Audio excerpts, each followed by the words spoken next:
Good evening, everyone. I am Ms. Shwetamri Pawar. Welcome you all on behalf of Shan and Kachi Engineering College. We at SAKEC Research Cell would take this opportunity to thank each and every one of you present here today for this hybrid webinar series, Innovative and Emerging Technology in the Field of Research, in collaboration with all our partners. Today, I am addressing you to the webinar on Innovation and Sustainability for Businesses and Research. The speaker for the webinar is Ms. Latika Karnani. Ms. Karnani is a web analytics specialist at Keurig Dr. Pepper, Massachusetts, USA. She is ex-consumer insights and web analytics specialist at Clearassurance. She loves deriving strategic and tactical planning by discovering patterns from data.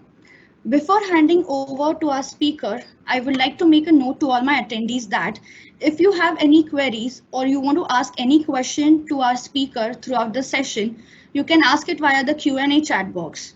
The most frequently asked questions will be asked at the end of the talk. Now, handing over to you, Ms. Karnani.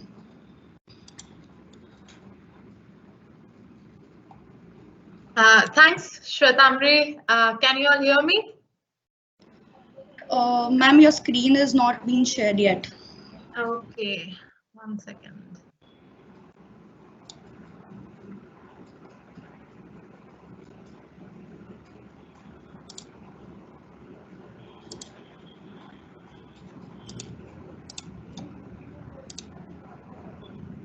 Yes, ma'am. Can you see the slide? Yes, ma'am. Perfect. Hi, everyone. My name is Latika Karnani. As Shwetamri introduced to you, I have been working for the past 5 years in USA, but I graduated from Shan Anchor in 2014. And today's topic is something I'm very passionate about. It is applicable to everything from what we do at work to what we do at home, how we run businesses to how to generate ideas that make money. We will be looking at innovation from a sustainable point of view. Ideas that are not just brilliant, but which are good for the people and good for the earth. I recently got certified in sustainable business strategies from Harvard Business School. It was an online course and it was thorough and intense. So it's my pleasure to share this knowledge with you. And before we begin, thank you again, Shan Anchor College, for this opportunity. So what is sustainability? When we consider natural resources, communities, and ecosystems that is affected by our actions or even inactions, that is sustainable. And let's take an example of an individual action. So say suppose I'm in mood for kulfi. Okay, and if you're not from India, kulfi is the heritage artisan ice cream. So like you have gelato for the Italians, kulfi is for Indians, but better. So yeah, I want to have kulfi and I go out to a store and I buy a packaged kulfi. I get it, it's super quick, convenient.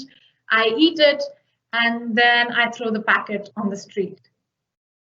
Now that is not a sustainable act. If I see the plastic and I throw it in the recycling can, the motive is there, but it's half-hearted. If I inspect the element, if I inspect the plastic and I see it says number 5 PPE, and I know that can only be recycled in a commercial recycling system. So I save all 5 PPEs and then I recycle it. Now that is a stronger sustainable act. Still, I would argue that there is a more sustainable way. So you got your plastic ice cream. The another sustainable way would be to think, oh, why don't I get it from the local kulfi wala? And I know he uses fresh milk and the preservatives like palm oil, emulsifiers, pectin. would probably be not there. So you're aware of this and you go outside to get kulfi. But for some reason, you don't see the kulfi wala. So what do? In that case, you can justify an action of getting packaged kulfi, or you could say, no, I will just make it at home. So that's another degree of sustainable act. So like every idea, sustainability has degrees, and the same applies for businesses. From what ingredients they use to packaging to transportation, how they treat their employees, how they treat their workers in the entire supply chain. So sustainability is a mindset. We will talk more about this as we see the first business case.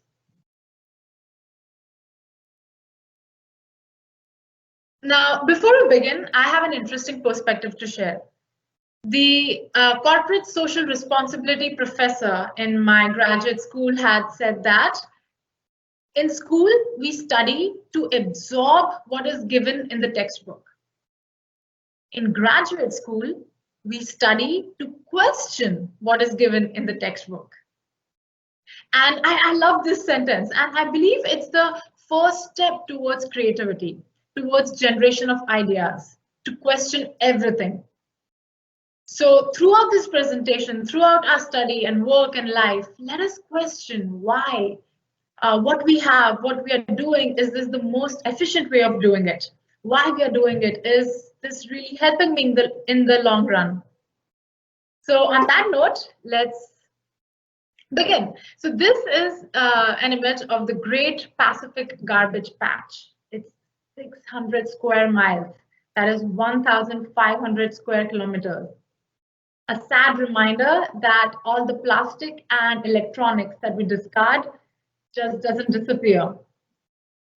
Waste is a huge problem. More waste is generated in developed nations because consumption is more. It is a proven fact. So as India develops, more money comes in, people will buy more. And so waste would be generated more. So let's start asking why. Why many people look to government to solve the problems we are facing. You and me, we are the consumers. We are also the producers by the virtue of our contribution to businesses. And as we consume and produce, waste is generated. Unsustainable production exists in market, and consumers are ready to consume it. So the problems of climate change, deforestation, pollution will only be solved with collaborative efforts of government, businesses, and more importantly, consumers. So let's see the first business case that revolves around waste management. Global waste management is a rapidly growing $410 billion business. And the case we are going to see is of a company called Norse Yevening of Norway. Now, Norway produces 10 million tons of waste every year, which is lesser than if you compare with bigger, more developed nations like USA, which is one of the largest producers of waste. So 9.8 million tons of waste, 77% of which is commercial and industrial. So in 2011, Norse Yevening was acquired by Alto Funds, a private equity group, and they wanted to consolidify the entire industry. So in 2012, Eric Osmundson, the hero of our case study, became NG's CEO. He was a motivated man, and to understand the business, to understand what was really happening in the industry, he went to the grassroots level. He went with the drivers who picked up trash, to people who sold and burnt it, to the regulators and competitors, and he found out many disturbing things. The first thing he found out was waste was being dumped into fjords. Actually, I didn't know what fjords was until I studied it, and they are these beautiful, elongated, deep and narrow drains amid steep land They're usually surrounded by dramatic mountain scenery. It's a magical scene. So he found out waste was being dumped into fjords. Hazardous waste was being mislabeled and shipped to third world countries, something that happens very frequently. Recycled materials was being mischaracterized and so that they could increase the price. Regulation was out of date. There was tax fraud, money laundering. NG's managers were routinely lying about their financials. In short, the company and the whole industry was wasted. So what would you have done? Would you have stayed in a position like this? Or would you have looked for a new job? Let's see what Eric did. He adopted a zero tolerance policy for bad behavior. So people had to sign a code for amnesty, and they said that there is a zero tolerance policy, and any infringements would result in immediate termination. He told the customers what was going on, and that was important so that he could raise prices to do compliant garbage disposal. He went to the media, he went to government, and he did more. So what he did was, apart from focusing on company culture, Eric reframed NG's strategy. They wanted to collect everything, and they wanted to recycle everything, and they wanted to use everything as a new resource. And to sum it up, they came up with this vision for NG, which was waste is the solution to the resource problems of future. So for example, they had this state-of-the-art machine which did optical sorting of metals. You put in a full car at one end and you get 95% of the car recycled. It's aluminium, copper, steel, so forth. And it was one of the only such machines in Norway. So instead of merely removing waste, he envisioned that NG would turn waste into resources so that they could create a circular economy. Together, Eric and his colleagues, they transformed NG into a global seller of industrial raw materials, and they became a global recycling powerhouse. And to do that, he had to negotiate with competitors because they just couldn't increase prices, right? Then nobody would use their services. To become more compliant, to support him, he had to negotiate with regulators. He could have easily taken a chill pill, worked on the surface to fix few things, but reforming the entire industry needed a lot of work and extraordinary commitment. But Eric did it. How did Eric have the courage to take risk? How did he have so much energy to change the entire industry? And why did he care so much about the process and the end result? Well, one way to look at it is he had certain values, he had integrity, he had a purpose. Now, before we understand what kind of people are these high impact, high performers, here is a question for you. Does your work align with who you are individually? If you're a student, even then you're working. The books you read, the hobbies you take part in, that's your work. Think about it. And it is a complicated question. And to make it easier, you can ask one more question. What are your values? And that is also not an easy question. Values is something that we value. It is an emotional commitment. It is the meaning we attach to people and object. It is about the why we do anything. So put it in the chat box, put it in the Q&A chat box. What if you already know what your values are? If you have some confusion still, what it could be, I could tell you what my values are. My value would revolve around highest form of living through literary, scholastic, and artistic development. And I didn't know that. It took me some years. And one way to make this process easier is to question, how do you measure your worth? That's one great way to understand your values. How do you measure your worth? So if you know about that, put it in the chat box. If you know what your values are, put it in the chat box. How do I measure my worth? If I am able to deliver a brilliant yet simple sentence with a profound thought, I consider that of utmost value. Now, people can measure worth in terms of money, in terms of corner office. It can be intangible, tangible. So think about it. How do you measure your worth? And I'm going to quickly check if somebody posted something in the chat box. Okay, I don't see anything. That's all right. Think about it. What do you value the most?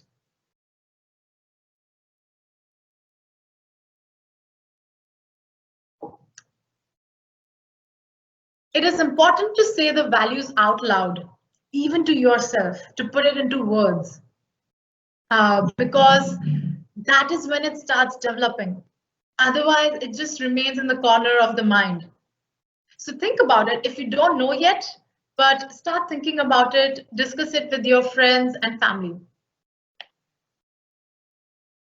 And this values, it's important because when we can find ways to align what we really value with what we do, we call that a calling.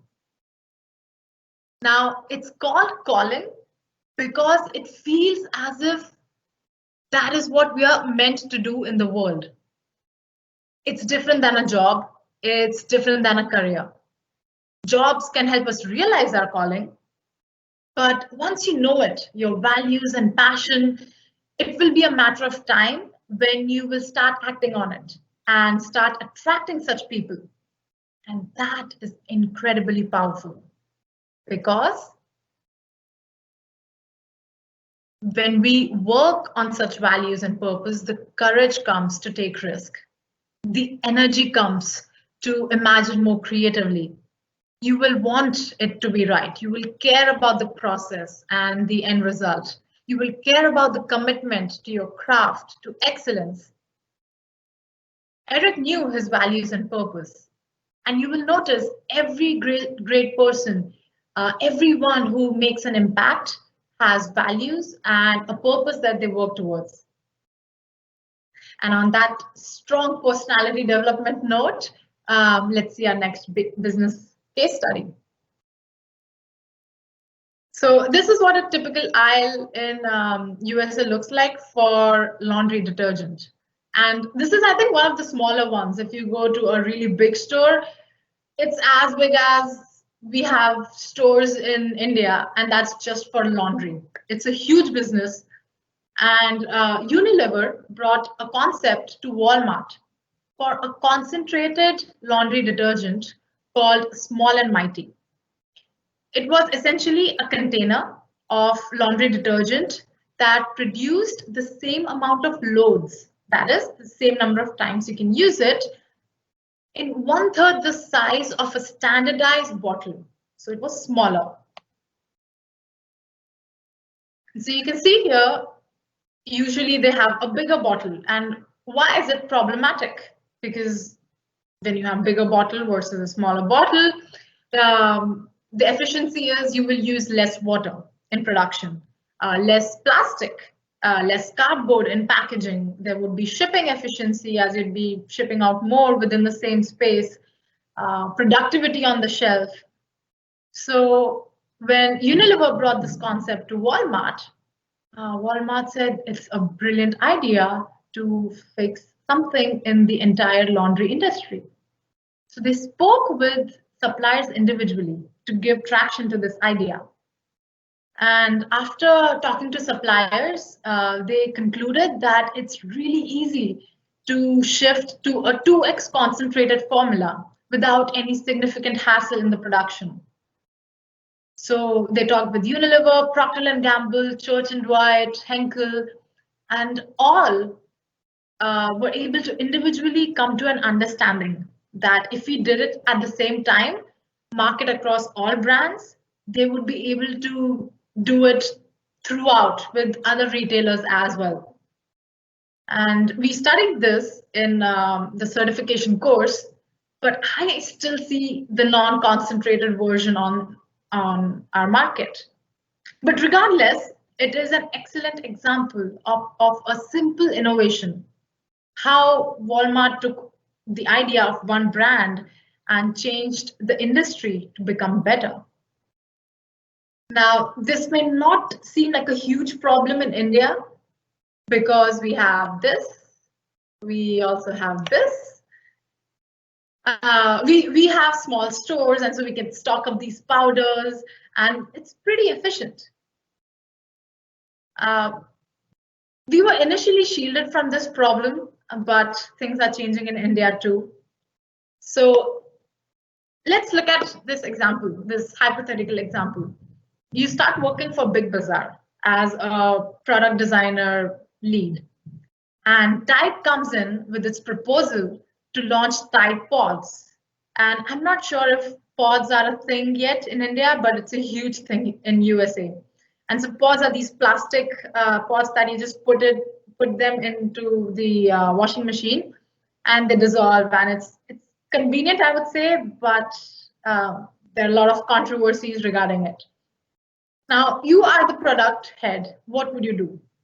Would you accept the task as it is, thinking and saying, you know what, I will make pods the new market.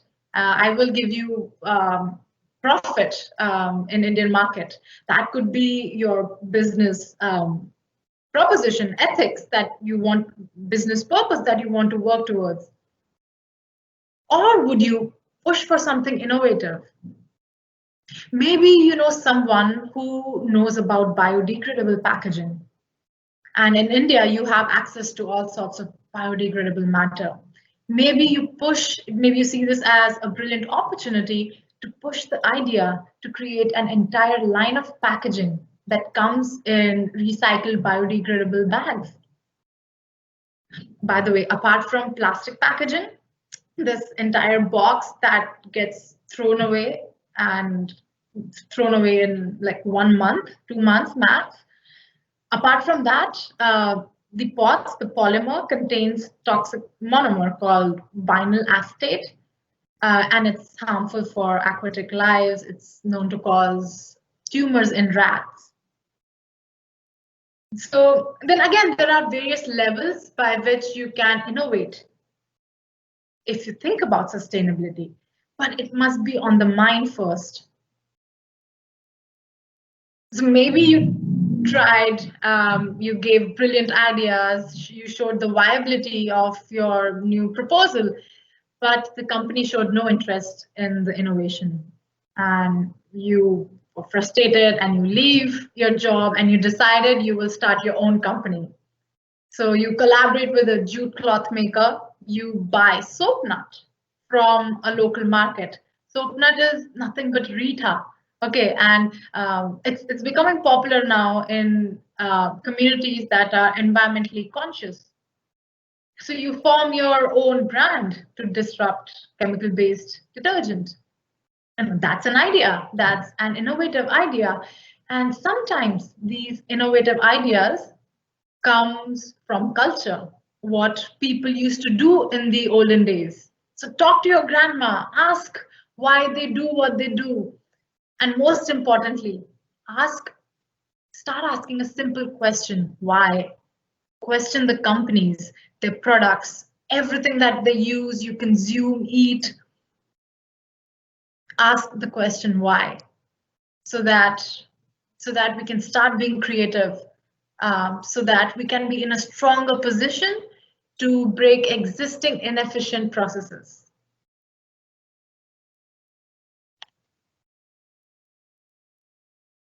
So there are many companies that are changing the game with sustainable purpose and vision. There are opportunities to fix the world problems and make money while doing it.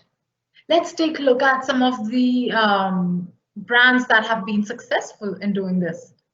Mrs. Mayer's, they have produced this green cleaning products and they sell it at a premium. You have Blue Apron that delivers fresh grocery that are sustainably made.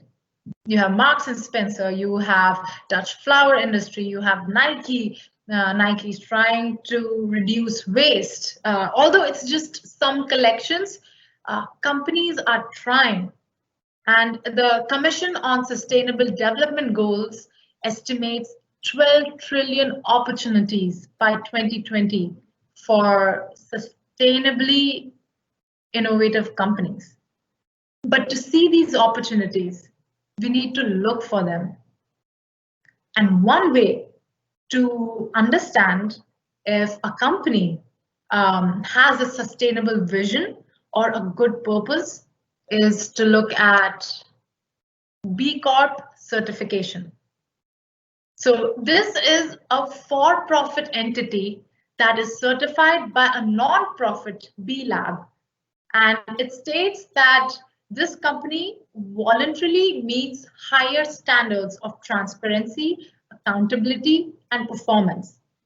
It's like a seal of approval for businesses voluntarily trying to do well. So they have a higher purpose apart from making money. They are using business as a force for doing good. And this is just one example, B Corp certification. There's another framework called ESG Matrix. ESG stands for environmental, social, and governance. These are the three central factors in measuring the sustainability and societal impact of a company. Gone are the days when efficiency of companies was seen purely in terms of their financials. Investors nowadays value intangible assets of the company, social capital, intellectual capital, human capital. All this helps them gauge the long-term durability of a company. So researchers have been trying to understand the relationship between ESG and financial performance for a long time. Initially, there was no relationship between ESG, the sustainability matrix, and financial performance. But things are changing. There are compelling, robust evidence of positive relationship between firms that improve their ESG performance and firms that improve their financial performance as well. So why do you think that has happened in recent days? Why do you think recent scholarly papers are showing a new link between the performance on ESG matrix and financial performance of the company? Take a look at the screen, take a look at the 4 options.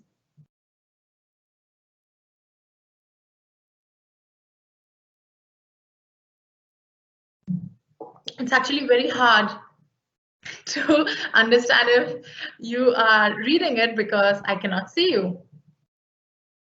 Anyway, so the 4 options are consumer behavior. Consumer behavior has changed. We are buying more sustainably and ethically. New data. There simply wasn't good data for these matrix before. Employee recruitment. Employees care more about the values. Or smart managers are increasingly aware that paying attention to sustainability will have broad-based strategic benefits. What do you think out of these changed that recently we can see link between ESG matrix and financial performance? So the answer is all of the above. we all changed. Consumers care more about ESG, employees care more about ESG, investors, regulators, everyone is caring more about ESG. And the more we care, the more positive the relationship will be between ESG and financial performance of a company. It all depends on the choices that we are making. So that brings us to the next phase of the webinar, where we drill down further within individual action. Before that, I want to touch a point about reimagining and what it is like in the real world, because it's easy to have a romantic notion that, yes, I'll save the world, but the truth is it's difficult. The truth is globalization has allowed many companies to abuse the nuances of international business. Corruption that allows lax regulations on sustainability, poor working conditions that are tolerated in many countries. So this has made firms directly responsible for significant amount of environmental issues. Do you remember we studied about green revolution in school? It's not green from many angles. In my graduate school, we learned about a company called Monsanto that created genetically modified crops so you can use the pesticide Roundup to kill the weeds. It increased the produce, but at what cost? This pesticide has so many chemicals, and one of the most controversial is glyphosate, which is known to cause many types of cancer. And Monsanto faces more than 10,000 of consumer lawsuits due to its usage of glyphosate in their killer Roundup. And they're incredibly powerful firm. Many firms are intensely political. And this is what Rebecca Henderson said, who is an American economist and who designed this course, who teaches Reimagining Capitalism in Harvard Business School. And she said that the first goal in any job must be to establish that you have what it takes, that you understand the business, that you can control costs, delight customers. If you can, seek out organizations that matches your values. And for that, values are important because when we know what we are looking for, we'll be able to find them. And wherever you are, keep a careful eye open for ways in which you can solve the big problems of the world and also advance the organization. So you can save the world and be a business hero too. So now let's move to the last case study for this webinar, which is the textile industry. I am really excited for this because this topic is very personal to me, and it would be my attempt to connect with you on this matter. Textile industry.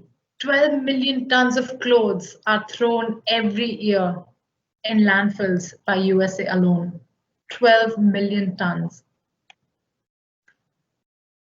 The amount of waste and resource consumption is staggering. But there are good people working on brilliant ideas. Let's take a look at this company called Avenue. So what they do is they take the recycled cloth and they shred it and they break it to its lowest molecular particle size. And the broken down particle is then it goes through their machines, and then this fiber is a bio-based fiber ready to become a garment. And because they work with such molecular particles, they can make the texture soft, more durable, make it athletic apparel-like. And many companies, Adidas, Patagonia, Levi's, they are working with Avenue to launch their own collections. Many companies are using recycled clothes to change the game, to fix one big problem, the textile waste. These are innovators, leaders, idea creators. But let's remember, these companies are there to help us. But if billions of people keep consuming, it won't do much good. At every process, there is consumption of resources, from creation, from transporting it to farm to yarn, converting it to fabric, dyeing it, cutting it, retailing it. There is consumption of resources and there is creation of waste at every step. By the time people recycle, so much damage has already happened. So as long as there will be haphazard consumption, there will be cheap and dirty processes to meet the demand. Imagine this, billions of people and few good companies, few bad companies. To meet demands of so many people, the efforts of few good companies doesn't seem to match up. So let's talk about quality of consumption. At every action and every purchase decision, every technology we encounter, to every advertisement that we see, when we can question why, when we can begin to value our time and consumption action, we can start calling ourselves an individual who is sustainable. And on this topic of quality of consumption, I would like to share my own experience. Here is a look at what I use for freshening up. Absolutely no makeup, no face wash. You see a jar of brown powder, that is soap nut. It smells really good. And I use it to wash my hands, wash my face. I haven't purchased new clothes in more than a year and have developed bare minimum dependency on packaged food. But when I came to USA 5 years back, I was swimming in consumption because there are so many products here. People have a very high material object possession. So the first instinct is to match their style. I was tempted too. And one example was having a perfume because everyone was wearing one. And as I started becoming more aware of chemicals and when my meditation practice grew, the smell started hurting me, physically discomforting me. Then I shifted to natural perfume. But even then I had some problem because the foreign scent, it did not align with my values. I have found so much freedom without the hassle of dependency on any chemical-based product. Now, everyone will have their own journey and the intensity will vary, but it is important to remember that electronics and anything that has packaging with plastic, single-use plastics, toys, balloons, they create huge amount of wastes, which goes into landfills. And that's why buying latest gadgets, clothes frequently without need, absolute need, I would want to call them petty pleasures. Petty as in small, because they don't improve our personality and mind. In fact, the more objects we possess, lesser is our efficiency in life. And I sincerely believe quality consumption can solve so many problems. If enough people do this, it may be able to tip the industry trend to deliver more quality, sustainable products because there will be more demand for it. So that brings us to the end of this webinar.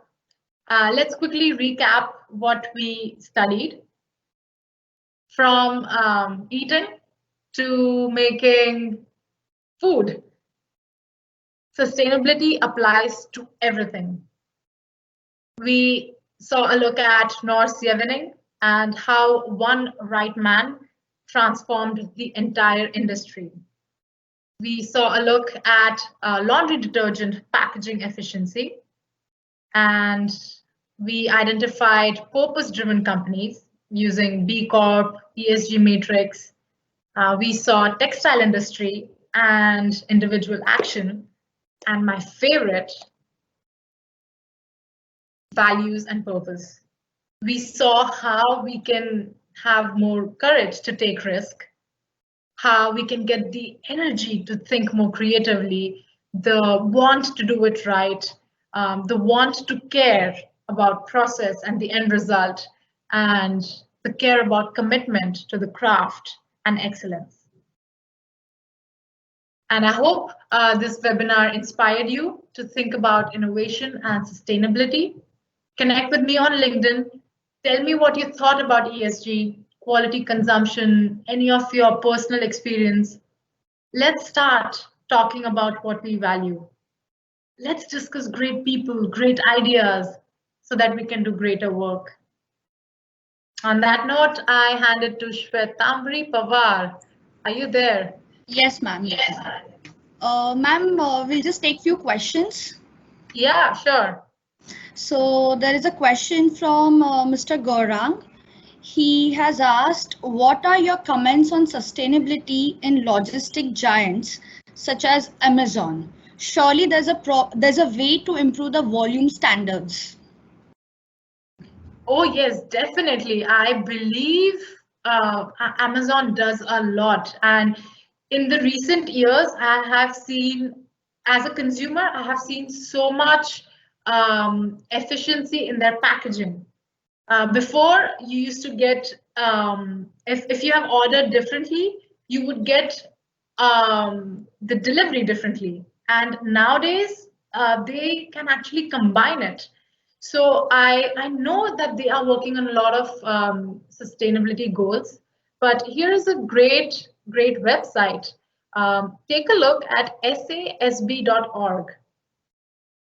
Okay, and I don't have experience with logistics, but this website, SASB, it can help you understand what one type of business, within one type of business, what are the areas of sustainability that can be most beneficial to the company.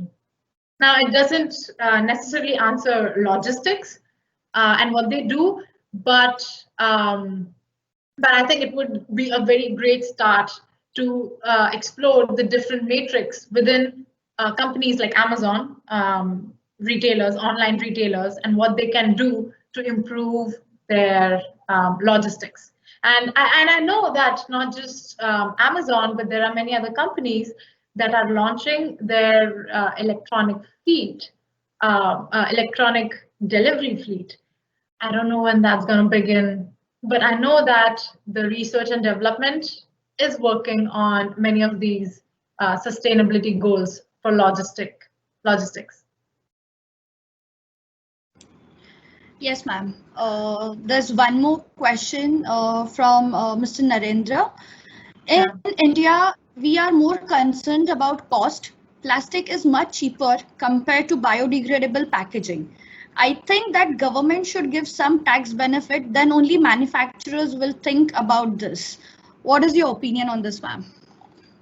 Yeah, like there was this point that was mentioned earlier that if we just look up to government to do things, it would be a sort of inaction, right?